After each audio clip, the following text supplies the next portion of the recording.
Dorsey ने यही बात अमेरिका के लिए भी कही और हर उस मुल्क के लिए कही जहां पर ट्विटर अपना ऑपरेशन चला रहा था।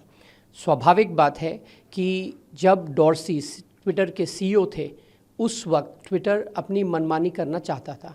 हर देश में वो अपने आप को कानून से ऊपर समझते थे।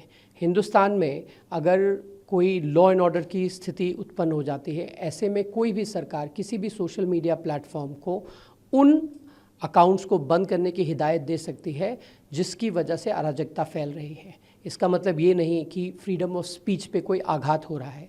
ये देश के कानून व्यवस्था के अंतर्गत की हुई कार्रवाई है। डॉर्सी ने यही इल्ज़ाम अमेरिका पर भी लगाया। अमेरिका की कांग्रेस ने 4 बार डॉर्सी को अपने सामने पेश होने के लिए बुलाया, क्योंकि अमेरिकन प्रेसिडेंशियल इलेक्शन में उन्होंने सक्रिय तरीके से एक पार्टी का समर्थन किया और दूसरी पार्टी के खिलाफ कैंपेन चलाया। ट्विटर डॉर्सी जब उसका नेतृत्व कर रहे थे तब देशों की संप्रभुता को नीचे करने का काम कर रहे थे, लगातार देशों की राजनीति में हस्तक्षेप कर रहे थे। डॉर्सी खुद जब हिंदुस्तान आए थे तो उन्होंने अपनी हरकतों से यहाँ पर पॉलिटिकल स्टेटमेंट तक दिया।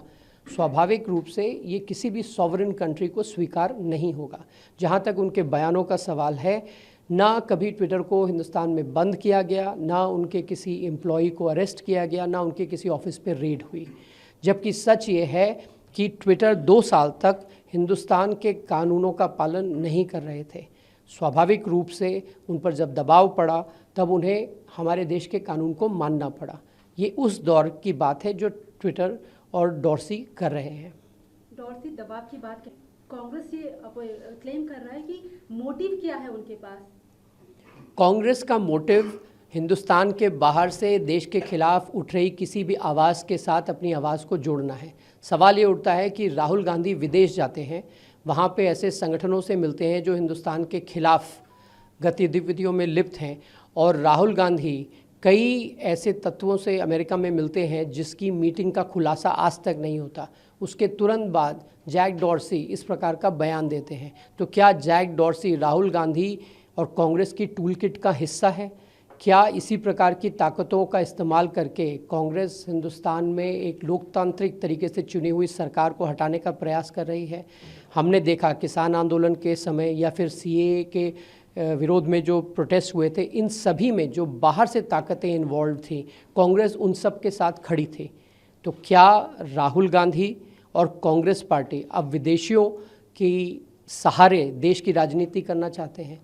राहुल गांधी विदेश में जाके भारत के खिलाफ लामबंद होने की अपील करते हैं और उसी समय पर जैक डॉर्सी जैसे लोग भारत के खिलाफ बयान देते हैं, वो भी तथ्यहीन बयान देते हैं। ये सवाल कांग्रेस पार्टी पर खड़े होते हैं। बीजेपी क्या प्लान कर रही है? अब इस वर्ग हम कैसे करने वाले हैं? क्या स्ट्रैटेजी है आप लोगों की? क्योंकि अंतर्राष्ट्रीय स्तर पर लगातार भारत के बारे में उनको धूमिल किया जाता है, तो क्या स्ट्रैटेजी आप लोग प्लान कर रहे हैं? झूठ के पैर नहीं होते हैं और भारतीय जनता पार्टी को ऐसी ताकतों के खिलाफ कोई कैंपेन या कोई कदम उठाने की ज़रूरत नहीं है। देश की जनता जानती है, वो प्रधानमंत्री नरेंद्र मोदी पर पूरा विश्वास रखते हैं। पिछले 2 बार प्रधानमंत्री जी को पूर्ण बहुमत के साथ लोगों ने प्रधानमंत्री बनाया और 2024 में दोबारा भारत की जनता नरेंद्र मोदी जी को प्रधानमंत्री बनाएगी।